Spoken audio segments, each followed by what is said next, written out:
Good evening student, আশা করি সকলে ভালো আছো। আজকে শিখবো নবম শ্রেণীর কোষে থেকে 16 চ্যাপ্টার 15টা। আর যদি ভিডিও প্রথম হয়ে থাকো তাহলে লাইক ও সাবস্ক্রাইব করে ভিডিওটি শেষ পর্যন্ত দেখতে থাকো। 15টা কি বলেছে? 196 বর্গ সেমি ক্ষেত্রফলের একটি বর্গাকার পিতলের পাত থেকে 4টি সর্ববৃহৎ বৃত্তাকার পাত কেটে নেওয়া হলো।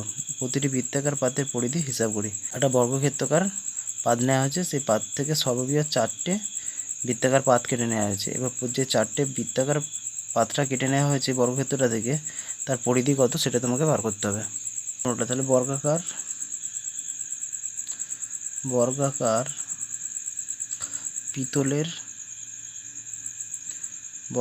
পিতলের পাতটির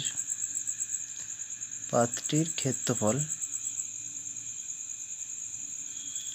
বর্গাকার পিতলের পাতটির ক্ষেত্রফল কত? 196। তাহলে পাত্রের ক্ষেত্রফল হচ্ছে 196 বর্গ সেমি। তাহলে বর্গক্ষেত্রের বাহুর দৈর্ঘ্য সমান কী হবে? অতএব বর্গাকার পিতলের পাত্রটির বাহুর দৈর্ঘ্য সমান রুট 196 সমান রুট 14 গুণিতক 14 সমান 14 সেমি। তাহলে বাহুর দৈর্ঘ্যটা হলো 14 সেমি। এবার যেহেতু এইটা বর্গাকার, ধরো এটা বর্গাকারটা, এখান থেকে 4টে কেটে নিই, তাহলে এটা হচ্ছে তোমার কত? 14 বেরিয়ে গেছে। এটাও 14, এটাও 14, এটাও 14। আর এখান থেকে 4টে যদি কেটে নিই, ধরো এটা একটা কেটেছে, এটা একটা কেটেছে, এটা একটা কেটেছে, আর ধরো এটা একটা কেটেছে। এই যে 4টে কাটলো, এই 4টে তোমার পরিধি। এবার যদি এইটা পুরোটা 4 হয়, তাহলে এখান থেকে যদি আমরা এটা জুড়ি, তাহলে এখানে বৃত্তটা ছেদ করছে এখানে, তার মানে দুটো বৃত্তের ব্যাস, মানে এই বৃত্তটার ব্যাস আর এই বৃত্তটার ব্যাস সমান, যেহেতু সমান হারে হয়েছে, তাহলে এটা হচ্ছে 7। এটা হচ্ছে 7, এর ব্যাস হচ্ছে 7, এর ব্যাস হচ্ছে 7। অতএব 14 সেমি বাহু বিশিষ্ট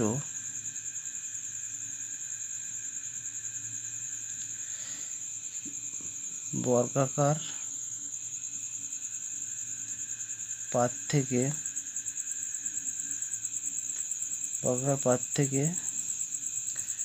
যে 4টি পাত কেটে নেওয়া হয়েছে, 4টি বৃত্তাকার পাত কেটে নেওয়া হয়েছে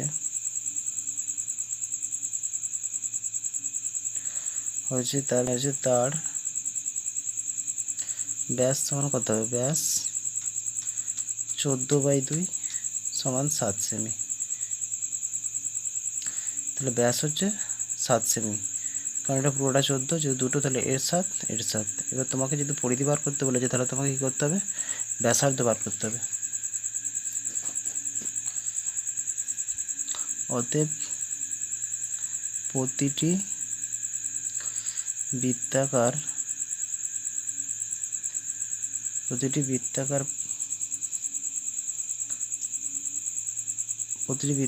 পাতের ব্যাসার্ধ সমান কী হবে? ব্যাসকে 2 দিয়ে ভাগ, তাহলে 7/2 সেমি। 7/2 সেমি। এবার তোমাকে বৃত্তাকার পরিধি বার করতে বলেছিল। অতএব প্রতিটি পাতের পরিধি সমান কি? 2 পাই সমান কি? 22/7 গুণিতক আর এর মান হচ্ছে 7/2।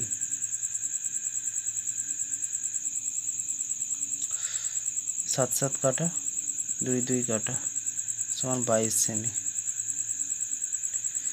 অতএব প্রতিটি বৃত্তের পরিধি হবে 22 সেন্টিমিটার করে। আশা করি সকলে বুঝতে পেরেছো। তারপর 16টা কী বলেছে? একটি বৃত্তাকার মাঠের বৃত্ত বরাবর এক পাক ঘুরতে নাসিবার যে সময় লাগে, মাঠের ব্যাস বরাবর অতিক্রম করতে তার থেকে 45 সেকেন্ড কম সময় লাগে। মানে পরিধি বরাবর যে ঘুরতে যা সময় লেগেছে, আর যদি ব্যাস বরাবর ছোটে, সেখানে দেখা যাচ্ছে 45 সেকেন্ড কম সময় লাগছে। নাসিবার গতিবেগ যদি মিনিটে 60 মিটার হয়, তাহলে মাঠটি ব্যাসের দৈর্ঘ্য কত? সে মিনিটে যাচ্ছে 80 মিটার, তাহলে তোমাকে বার করতে হবে যে ব্যাসটির দৈর্ঘ্য কত। 16টা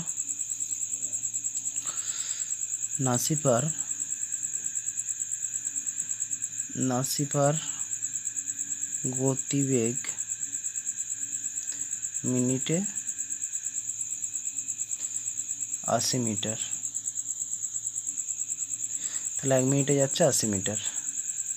1 মিনিট সমান কি? 1 মিনিট সমান 60 সেকেন্ড, তাহলে 60 সেকেন্ডে যায় নাসিপার 60 সেকেন্ডে কত যাচ্ছে? নাসিপার 60 সেকেন্ডে যাচ্ছে 80 মিটার।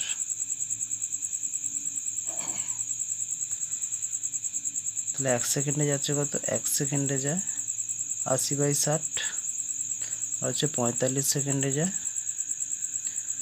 80/60 গুণিতক 45, কাটাকাটি করে 15 3 45, 15 4 60, 4 20 80, 20 3 60 মিটার।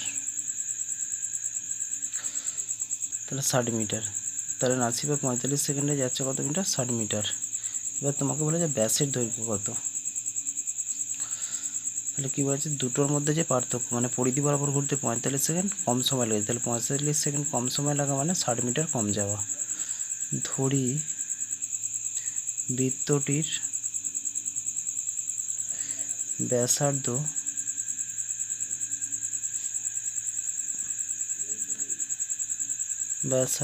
বৃত্তটির ব্যাসার্ধ সমান r মিটার, বৃত্তটির ব্যাসার্ধ r মিটার।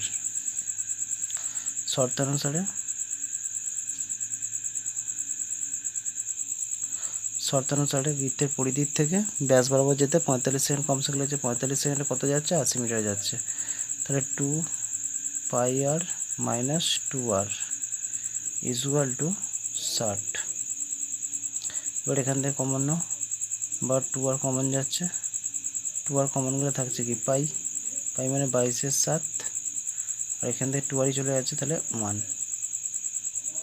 = 60, বা 2r এটা লসাগু করে বিয়োগ করলে কি হয়? এটা লসাগু করে বিয়োগ করলে 7 লসাগু, 22 7 × 7 সমান 60, বা 2r সমান 60 গুণিতক, এবার 22 থেকে 7 বিয়োগ করলে কত? 22 থেকে 7 বিয়োগ করলে 15 হয়, তাহলে 15/7। এবার এটা যেহেতু বাঁ দিকে ছিল, ডান দিকে গেলে 7/15, কারণ 15টা উপরে হচ্ছে, নিচে 7 হচ্ছে, যেহেতু এটা বাঁ দিকে ছিল, ডান দিকে গেলে উল্টে বসলো।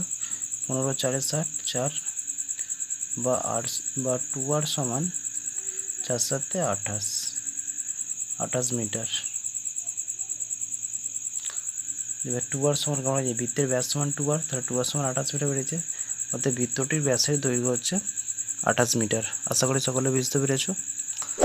যদি ভিডিওটা ভালো লাগে তাহলে লাইক ও সাবস্ক্রাইব করে বেল আইকনটিকে অন করো, যাতে এই ধরনের ভিডিওগুলি তোমার কাছে প্রথম পৌঁছায়।